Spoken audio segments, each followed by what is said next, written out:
La guerra del Golfo fue una invasión librada por las fuerzas de coalición, lideradas por Estados Unidos, contra la República de Irak en respuesta a la invasión y anexión iraquí del estado de Kuwait. La primera cámara digital registrada fue desarrollada por la empresa Kodak, que encargó la construcción de un prototipo al ingeniero Stephen J. Sasson en 1975.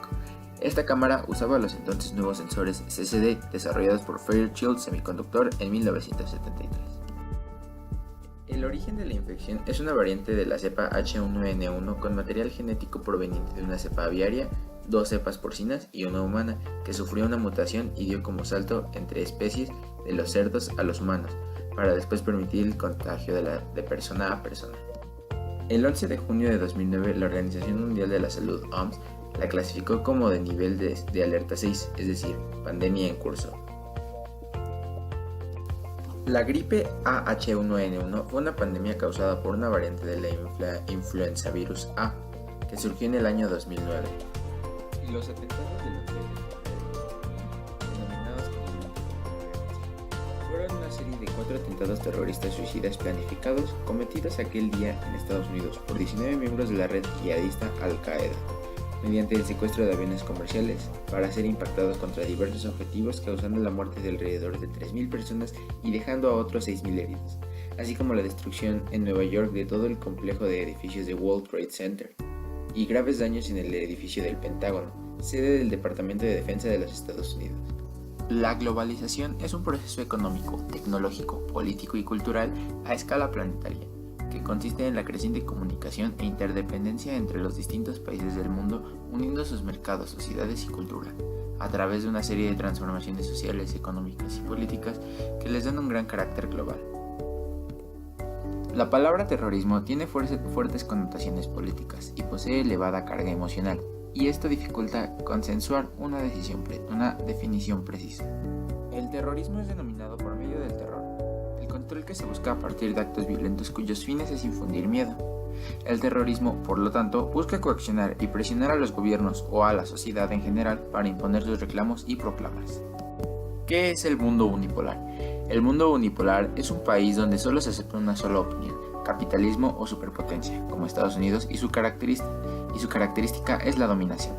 El colapso de la Unión Soviética, que durante más de 70 años había sido el rival de Occidente, tuvo como consecuencia la creación de un nuevo orden mundial en el que Estados Unidos asumiría el papel de potencia hegemónica. Este nuevo mundo, libre de las tensiones características de la Guerra Fría, ha facilitado la intervención de Estados Unidos y sus aliados en diversos conflictos al margen de la ONU. Surge así un mundo unipolar. ¿Qué es la revolución digital? Es el rápido desarrollo de las tecnologías de la información y las comunicaciones y la innovación de los sistemas digitales que presenten una revolución que ha cambiado fundamentalmente la manera en que la gente piensa, actúa, comunica, trabaja y gana su sustento. La llamada revolución digital ha forjado nuevas modalidades de crear conocimientos, educar a la población y transmitir información. ¿Alguna vez te has preguntado qué es la globalización? Todo inició con la conquista de América, donde había mucha riqueza. La principal riqueza generada por los territorios españoles y conquistas portuguesas en América fue la extracción del oro y la plata. En los primeros 150 años de conquista, 17.000 toneladas de plata y unas 200 toneladas de oro arribaron a España. La llegada de Colón a América causó también una gran expansión de la navegación y el comercio entre los pueblos, que se volvió mundial, creando rutas de navegación entre América y Europa. Luego vinieron las guerras, la Primera Guerra Mundial a causa de disputa de territorios y la Segunda por invasión a Polonia y el movimiento nazi alrededor de esta expansión. Como resultado se crearon las Naciones Unidas. Estados Unidos y la Unión Soviética se consolidaron como superpotencias. Inició la Guerra Fría, que terminó con la disolución de la Unión Soviética y la caída del muro de Berlín, que hizo que se creara un mercado libre que dio paso al comercio mundial. Con los avances tecnológicos de la época nace Netscape, el Internet, www y las compañías IBM, Microsoft y Apple brindan servicios electrónicos. Con estas nuevas herramientas nace la tecnología web y las páginas que conocemos, como Wikipedia, Google, YouTube, Yahoo, AOL, entre otras.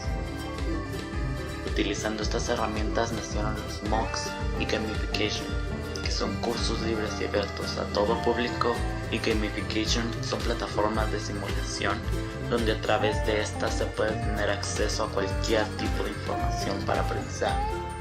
Las empresas empezaron a notar que podían reducir sus costos con la tercerización, donde una firma identifica una porción de su proceso de negocio que podría ser desempeñado más eficientemente y o más efectivamente por otra corporación, la cual es contratada para desarrollar esa porción de negocio, naciendo así el offshoring, outsourcing, informing y formas de incubadores de negocios.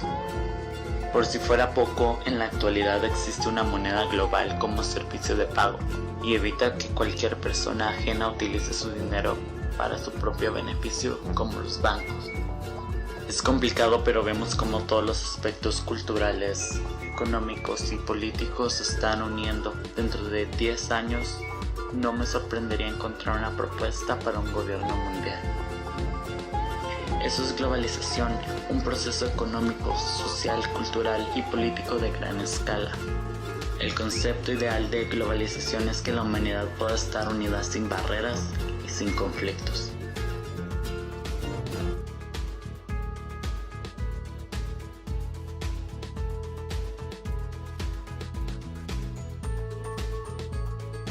Siria está aquí, a 8 horas de avión de España. Es la mitad de grande y su población se concentra aquí. ¿Por qué? Porque toda esta zona es un enorme desierto, pero un desierto muy importante. Tiene 1/3 de las reservas de petróleo del mundo y también de gas natural, según algunos el nuevo petróleo. Para sacarlo de aquí y llevarlo a Europa, hay que rodear toda esta península y salir por el canal de Suez. Como te puedes imaginar, aquí te cobran.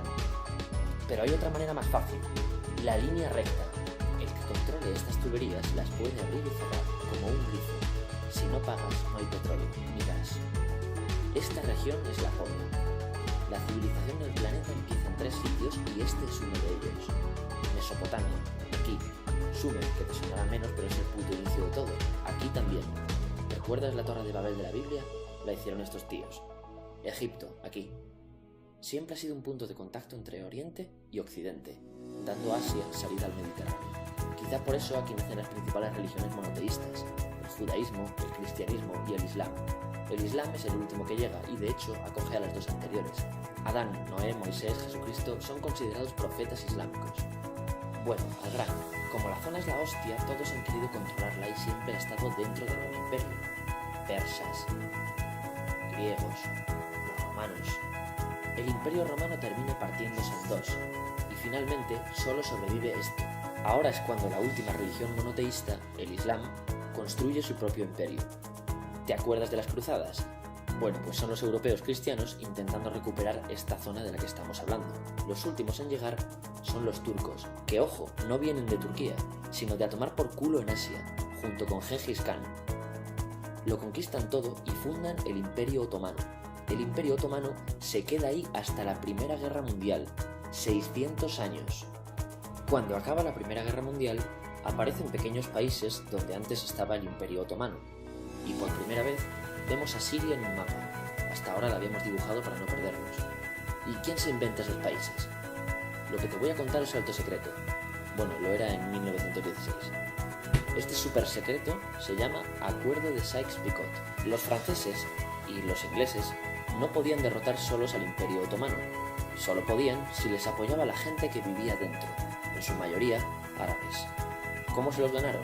Pues les prometieron la Gran Arabia, un país solo para ellos. El único problema es que era un timo. Antes de seguir, recuerda una cosa. Los árabes son un pueblo, pero no una religión. O sea, un árabe puede ser musulmán, puede ser cristiano, y antes del Islam parece que hubo tribus árabes con tradiciones judías. Bueno, pues a los árabes no les dieron ese único país que les habían prometido. En su lugar, franceses y británicos crearon muchos países pequeños. Estos países, obviamente, no eran países de verdad, sino zonas bajo su control con gobernantes puestos por ellos. Durante este tiempo hacen lo que quieren con la zona. Recuerda que hay petróleo. Siria, aunque no tiene grandes reservas, tiene fácil salida al mar, y Francia, que es la que se ha quedado con Siria, se lo da a compañías extranjeras. Después de la Segunda Guerra Mundial, los europeos se van. En el caso de Siria, son echados a patadas. Pero antes de irse, crean otro estado, Israel. No es el momento de hablar de ello, pero es un estado muy polémico que sus vecinos no reconocen. La prueba es que nada más irse los británicos, todos estos estados lo atacan. La zona, a partir de ahora, va a ser una puta bomba de relojería. ¿Y mientras qué pasa en Siria? Bueno, pues no es muy estable. Tiene golpes de estado constantes. En esa época aparece en Siria una ideología que se hace con el control y se expande por el mundo árabe, el Ba'ath. Esta ideología mezcla el antiguo sueño de una sola nación árabe con ideas socialistas. Y algo muy importante, es laica, o sea que no es religiosa. Siria se llega a unir con Egipto, un país con el que no tiene frontera, pero no es algo raro, muchos de estos países intentan hacerlo también. Como recordarás, a esta gente se le había prometido un solo país y las ganas las seguían teniendo. Pero la unión falla. En este tiempo Egipto les convence para nacionalizar el petróleo. En Siria, Al-Assad, el padre del Assad de ahora, se convierte en jefe del estado Ba'ath. En Irak, también Ba'ath, comienza a ganar fuerzas Saddam Hussein. Las diferencias entre ambos países dividen a los partidos Ba'ath de otros países en pro-Siria o pro-Irak. Ahora ocurre la Guerra Fría. El mundo se divide en dos, o eres de Estados Unidos o de la Unión Soviética. Son años muy movidos en los que se pegan constantemente con Israel, invaden su vecino Líbano y comienza una oposición islamista al régimen Ba'ath de Assad, los hermanos musulmanes. Vale, volvamos atrás un momento. Recuerdas que la mayoría de árabes eran musulmanes, ¿verdad? Pues dentro de los musulmanes hay dos ramas fundamentales, los suníes, la mayoría, y los chiíes. En el caso de Siria, a pesar de ser un estado laico, los gobernantes como Assad y jefes militares eran chiíes, los cuales representan menos del 13%. En cambio, casi el 70% de la población es suní. Un dato curioso es que los cristianos son casi el 10%. Que los chiíes controlen el gobierno y el ejército mosquea a la población suní. Y este sentimiento es aprovechado por los hermanos musulmanes, islamistas radicales suníes. Estos toman las armas en la ciudad de Ham en contra del gobierno, y Assad acaba con la revuelta a costa de matar miles de civiles y encarcelar a mucha gente. En el año 2000, Assad padre muere y le sucede Assad hijo. Ante las presiones libera a muchos presos, trae internet y esperanzas de cambio. Hay un periodo de gran debate político y aparece la oposición. También vuelven los hermanos musulmanes. Los siguientes años son difíciles. Arrestan a la oposición. Y Bush incluye Siria en el eje del mal, y esto la aísla. Está mal visto negociar con Siria. Los kurdos, un pueblo que vive distribuido por varios países de la zona, empiezan a protestar también. Hay represión y muertos. En 2011, te sonará esto, ocurre la Primavera Árabe. ¿Qué es esto? Bueno, es una protesta que se va propagando por todos los países árabes pidiendo más democracia. Como ves, el mundo árabe, a pesar de estar dividido en países, tiene tendencias generales. Cuando llega a Siria, Assad hijo termina usando el ejército y en los enfrentamientos mueren unas 1000 personas. Los enfrentamientos irán escalando hasta que se conviertan en guerra civil. No hay un momento exacto de inicio. Lo importante es que hoy en día hay numerosas facciones en juego. Vamos a verlas.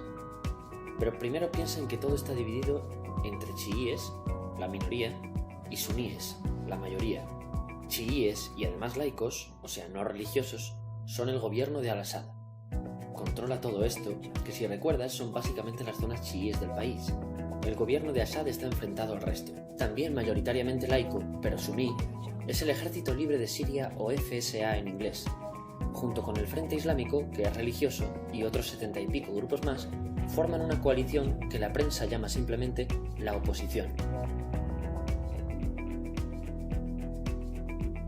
También suníes e islamistas, pero radicales, son Al-Nusra, llamados Al-Qaeda en Siria, porque son básicamente eso, Al-Qaeda en Siria. Otros islamistas radicales son el ISIS o Estado Islámico. Salen de Al-Qaeda en Irak, controlan la mayor parte de Siria e Irak y se han hecho famosos por sus atrocidades. Su objetivo teórico impacta a muchos. Es un Estado Islámico a lo largo de Asia, África y Levante, aunque a ti ya te suena, ¿verdad? En naranja tenemos al pueblo kurdo, que recordarás porque el presidente Al-Assad lo reprimió, al igual que gobiernos de países próximos también hacen. Ahora controlan militarmente esta zona. Antes de terminar, repasemos los apoyos internacionales a fecha de octubre de 2015. Las fuerzas de Al-Assad son apoyadas por Rusia, que ya tenía base militar en el país antes del conflicto, por Irán y por China.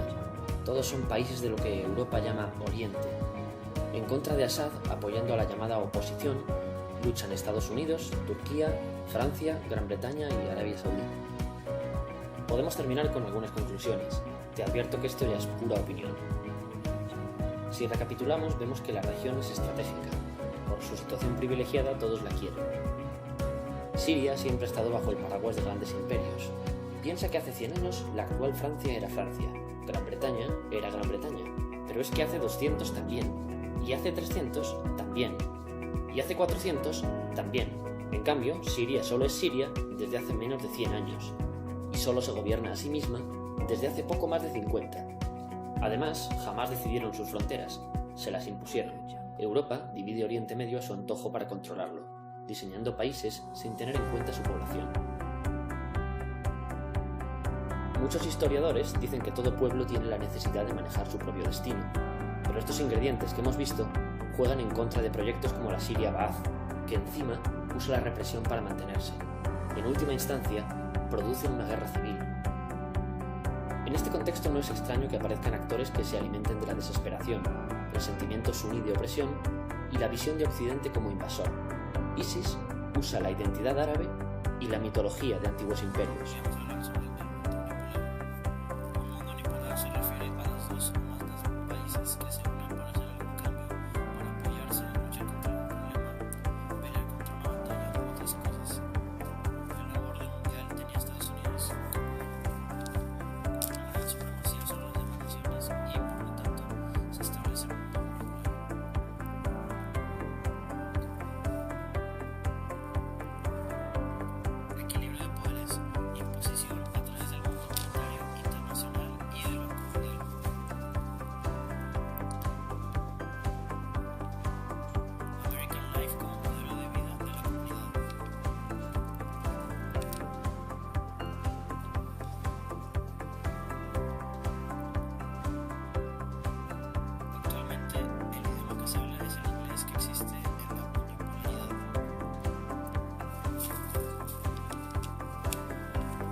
económicas debidas a falta de pago de las cuotas por parte de numerosos países, miembros especialmente de Estados Unidos, el mayor deudor de la organización.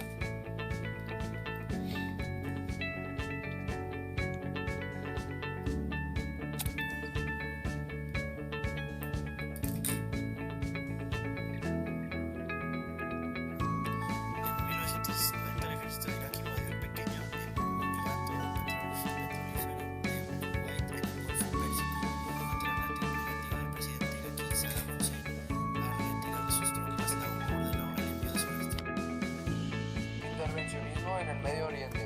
Las inconformidades que tenía el pueblo judío, ya que querían la creación del nuevo pueblo para las comunidades judías en las que se encontraban dispersos. Eso era una problemática en la que se encontraban y era una inconformidad para el pueblo judío. Es una problemática que afecta al Estado de Palestina y a todos sus vecinos, debido a la eventual creación de un Estado judío. Las comunidades judías dispersas por el fin del mundo, con el fin de ayudar y proporcionar más bienestar hacia los judíos. Los sionistas reclamaban que Palestina era el lugar de ellos y que pues viene siendo su territorio. El territorio del el Medio Oriente tenía riquezas en petróleo y por ser un muy buen punto estratégico, ya que era un territorio por el que mucha gente se peleaba. Ahora, por parte de los árabes y sus vecinos, de destruir a los judíos representados a su nuevo estado, que era Israel. Ellos eran los que querían este nuevo estado. La entrada al Imperio Otomano, el cual pertenecía a Palestina, fue en 1914. Fue cuando entraron a lo que viene siendo el Imperio Otomano y pertenecía al Estado de Palestina. La declaración de apoyo de intención sionista de crear un Estado judío en Palestina por parte del Reino Unido con el fin de aliarse a este movimiento en el Reino Unido.